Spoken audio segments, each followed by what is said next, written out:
C'est l'honorable Jean-Jacques Elakano. Je suis le vice-gouverneur de la province du Sud Kivu. Je suis aussi cadre de l'IDPS, mais ici dans ce cadre, nous parlons comme cadre de l'IDPS à l'occasion de notre 44e anniversaire de la création de notre parti politique Union pour la démocratie et le progrès social que nous avons célébré il y a 48 heures. Bon, d'abord, à la différence des autres partis qui avaient été créés après l'IDPS, vous allez réaliser que l'IDPS était créé dans une période de dictature atroce. La dictature qui était instaurée par le fait maréchal Mobutu, et il y a eu des compatriotes, des députés nationaux qui avaient brisé leur silence, qui avaient chassé la paix jusqu'à dénoncer la mauvaise gouvernance de cette époque. Je vous l'ai dit qu'à cette époque, ça ne pouvait pas être possible. Donc l'IDPS, c'est un parti de souche. L'IDPS n'a pas été créé à l'étranger. Non, l'IDPS a été créé au Congo. C'est pourquoi je dis que c'est un parti politique de souche. L'IDPS, en plus, comme formation politique, n'a pas été créé au pouvoir. D'autres attendent être au pouvoir, avoir de l'influence, avoir des moyens pour créer l'IDPS. L'IDPS a été créé dans des conditions telles que décrites par nous ici. Et l'IDPS a eu un long parcours. Moi, comme cadre, pour avoir fait toutes mes classes politiques à l'IDPS, parce que, en tout cas, j'ai commencé comme sous-cellulaire en 2003 jusqu'à devenir président des jeunes, porte-parole dans la ville de Bukavu, président sectionnaire, et puis président fédéral, et puis président interfédéral. Je dois vous dire que l'IDPS, c'est un parti aussi de conviction. Ceux qui ont adhéré dans l'IDPS, dans la plupart des cas, ce sont des gens qui ont ou qui sont animés par une conviction et qui adhèrent à l'idéologie. Tel a été notre cas. Nous avons connu des hauts et des bas, 37 ans d'élite. Si je me mets à raconter toutes les difficultés, les bonheurs, tout comme les malheurs que nous avons connus, nous pouvons prendre 2 ou 3 jours. Mais ce qui est important, c'est que les slogans de l'IDPS avaient fini par se réaliser. C'est pourquoi moi, à chaque date du 15 février, je ne me lasse pas de célébrer. Parce que nous le disions par le passé, que l'IDPS vaincra et gouvernera. Peu pouvaient nous croire à cette époque-là. Mais tel fut notre slogan, enseigné par le père fondateur, dont lui-même, Thérèse Mémoire, Etienne Tshisekedi Wa Mulumba, qui n'est plus avec nous, mais dont la lutte se poursuit sans désemparer. Aujourd'hui, nous sommes fiers parce que effectivement, nous avons réalisé les rêves de nos pères fondateurs. Nous sommes au pouvoir. L'IDPS est en train de gérer le pays. L'IDPS est en train de gouverner. Et vous pouvez vous rassurer, moi qui suis de l'Est, je peux vous dire que ce n'est pas facile pour un parti politique d'accéder au pouvoir, réaliser les 5 ans et lors du second mandat, garder la marge nécessaire de sa popularité. Aujourd'hui, quand vous passez partout, grâce à la politique mise en place par le président de la République, qui est un haut cadre de l'IDPS et président de ce parti, eh bien, vous sentez que nous avons la faveur de l'opinion publique et de la population. Pour nous, c'est beaucoup. Parce que la politique mise en place, les discours du président de la République, qui est quand même, qui est ici de nous comme IDPS, a permis à beaucoup de nos compatriotes, surtout de l'Est, de découvrir que le président de la République, les IDPSiens sont des vrais patriotes. Ils défendent la nation, ils défendent la terre de nos ancêtres. Nous défendons au fait la souveraineté de notre pays. Voilà ce qui m'enchante beaucoup et qui me redonne espoir que l'IDPS va persévérer et va continuer à gouverner ce pays avec l'assentiment de la majorité de notre peuple. Non, vous savez que, comme l'avait dit le président de la République au début de son mandat, que, en tout cas, il avait dit, c'était je crois à Washington, qu'il devait déboulonner les systèmes. Le système que nous avons rencontré est un système qui avait déjà donné ces pays aux étrangers. Ces pays ne nous appartenaient pas. Les combats que nous avons menés, l'IDPS, une fois au pouvoir, c'est la reconquête de notre souveraineté. Et petit à petit, tout le monde s'aperçoit réellement que ces pays ne nous appartenaient pas. Donc le Congo était vendu, le Congo était disposé à être balkanisé. Tous les éléments étaient déjà réunis. Rappelez-vous de l'accord de l'Émirat. Rappelez-vous des multiples agressions qui ont été créées par le Rwanda. Quand vous prenez l'AFDEL, vous prenez les RCD, vous prenez les CNDP de Laurent Kunda, vous prenez aussi la guerre de Mutebussi, vous prenez le M23-1, le M23D. Ils se présentent en libérateurs, mais ce n'est pas le cas. Récemment ici, ils ont même pillé des tonnes et des tonnes de goudron. Donc ces gens ne viennent pas nous libérer, ils viennent pour une mission. La mission c'était quoi? Balkaniser le Congo, séparer les Congolais entre eux. Et l'IDPS est en train de militer pour l'unification du pays et la reconquête de l'intégrité territoriale et de la souveraineté et de la fierté d'appartenir à un pays mastodon, un pays géant qui est le Congo. Et c'est ce point-là, l'IDPS et le président de la République a réussi. Il mérite vraiment des fleurs. Et je suis content de voir que même un paysan de l'intérieur du Congo profond l'admet et dit que Nitete Tshisekedi, ce pays serait déjà vendu. Donc quand on parle de Tshisekedi, on parle de l'IDPS. Il y a beaucoup de priorités, je ne saurais pas vous le dire ici. Le pays a beaucoup de défis à relever. Mais d'abord, le plus grand chantier est d'ordre sécuritaire. Moi, je suis de l'Est. Mon analyse et mon comportement est lié au contexte dans lequel je me situe actuellement. Le contexte du bas peuple, il ne réclame que la sécurité. C'est ce à quoi le président de la République, qui est membre de l'IDPS, s'évertit chaque jour à travers de multiples voyages pour recouvrer la fierté et la sécurité. Je crois que ça, c'est le plus grand chantier. Vous ne pouvez pas parler de développement là où il n'y a pas de sécurité. Vous ne pouvez pas parler de chantier en termes des infrastructures et autres quand il n'y a pas la sécurité. Nous, de l'Est, nous avons besoin de la sécurité. Nous avons besoin de nous retrouver véritablement dans notre pays.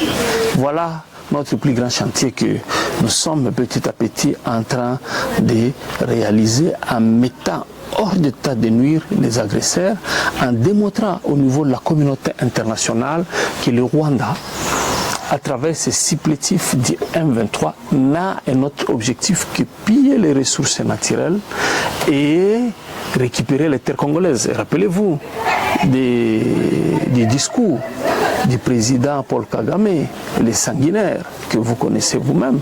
Il l'a dit lui-même, et d'ailleurs les compatriotes, nos frères, qui sont de l'autre côté, qui sont avec les agresseurs, ils doivent quand même réfléchir deux fois. Ils doivent quand même revenir au bon sens. Parce que Kagame ne le cache pas. Lui-même dit qu'il veut retracer les frontières. Autrement dit, il veut récupérer l'Est de la République démocratique du Congo et l'annexer au Rwanda. Qui peut accepter? Il fallait qu'il y ait un président de la République, ici de l'IDPS, il fallait qu'il y ait un fils de l'homme, fils d'Étienne Tshisekedi, lui-même Tshisekedi, pour arrêter cette barbarie, pour arrêter cette hémorragie, pour arrêter ce que d'aucuns peuvent qualifier d'impassable. Non, cette constitution, mon frère, comporte beaucoup de lacunes. Et j'en appelle vraiment à la révision. D'ailleurs, la Constitution elle-même prévoit les modes de sa révision. Mais je vais vous ajouter un autre élément. Cette Constitution, c'est-à-dire le projet de cette Constitution, avait été proposé par les belligérants. Donc c'était une sorte de prime à la guerre, à Sun City, rappelez-vous de Sun City, où certains Congolais, sans mandat du peuple, s'étaient mis ensemble pour décider pour nous, pour le compte des millions de Congolais. Et s'il faut aussi ajouter un autre élément, notre société est dynamique. Donc les choses sont en train de changer du jour au lendemain, sans oublier que nous, IDPS, déjà à son temps, les accords de Sun City, le vieux Étienne Tshisekedi de Rez Mémoire avait signé sous réserve. Il n'était pas d'accord avec la Constitution. Et lors du vote de cette Constitution par référendum, à l'époque déjà, nous, IDPS, avions appelé à voter non, parce que cette constitution ne reflétait pas les réalités congolaises. Le peuple fut embarqué dans cette histoire jusqu'à voter majoritairement oui. Nous étions obligés de nous incliner. Mais au départ, nous étions contre cette constitution. Il y a beaucoup d'éléments, il y a beaucoup d'articles qui méritent vraiment d'être révisités et adaptés au contexte actuel. Déjà, le président de la République l'avait déjà annoncé, mais comme nous sommes occupés par la situation sécuritaire qui est prioritaire, bon, ces débats-là, nous avons tendance à les mettre au deuxième plan, mais ça reviendra. Moi, par exemple, je n'ai jamais été d'accord et je le dis toujours, il faut qu'on change le mode de scrutin. Ce mode de scrutin proportionnel qui favorise des petits candidats et des petits partis ne reflète pas la réalité. Imaginez-vous, il y a des circonscriptions électorales. Je donne mon cas personnel. J'étais candidat député national dans ma circonscription électorale. En 2011, j'avais échoué tout simplement parce que la loi ne le permettait pas. Mais en termes de classement, si le mode de scrutin était majoritaire, je serais élu parce que j'étais quatrième parmi les meilleurs élus. Mais les calculs, ce que prévoit la loi, le mode proportionnel, on m'a prouvé finalement que votre liste n'avait pas réalisé le voix nécessaire pour que vous soyez proclamé. Vous comprenez ça? Ça, c'est une injustice. Il y a des gens qui passent comme députés avec 1000 voix et ceux-là qui ont 10 000 ne sont pas proclamés députés nationaux et ne siègent pas. Donc nous voudrions à ce que nous puissions revenir au mode des scrutins majoritaires. Vous l'avez dit, je suis aujourd'hui vice-gouverneur, mais moi mon souhait était que le gouverneur puisse être élu au suffrage universel direct. De la même façon que cela se passe au Kenya, dans des pays voisins. Vous élisez votre président, vous élisez aussi votre gouverneur.